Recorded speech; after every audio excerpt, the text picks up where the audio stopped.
Goodwill निकालने के 4 तरीके।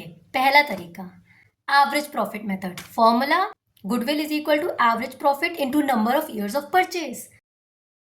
Goodwill is equal to super profit into number of years of purchase. Super profit मतलब तुमने एक्सेस कितना कमाया, जितना नॉर्मल लोग कमाते हैं उनसे तुमने कितना एक्सेस कमाया।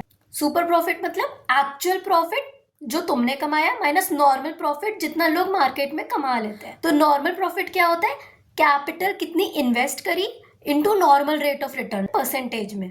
Capitalisation of average profit method, इसका मतलब क्या होता है? इसका मतलब होता है कि वो तुम जितना भी प्रॉफिट अर्न कर रहे हो, अगर वो नॉर्मल रेट ऑफ रिटर्न के हिसाब से तुम अर्न कर रहे होते तो कितनी कैपिटल लगती।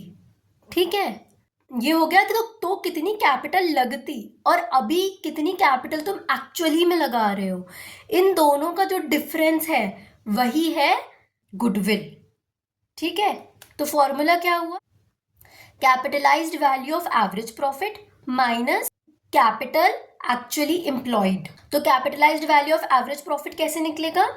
Average profit divided by normal rate of return.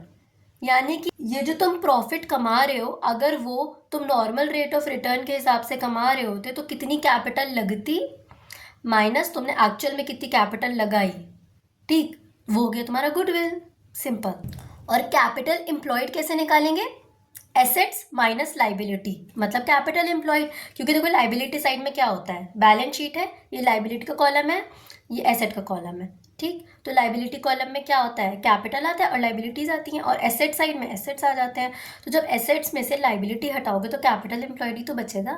Capitalisation of super profit method, ये इसमें गुडविल कैसे निकलता है? Goodwill is equal to super profit divided by normal rate of return in percent. Super profit क्या होता है? तुमने एक्सेस कितना कमाया, जितना लोग नॉर्मली कमाते हैं उसके ऊपर तुमने कितना एक्सेस कमाया, that is super profit. Super profit is equal to actual profit minus normal profit. ठीक है।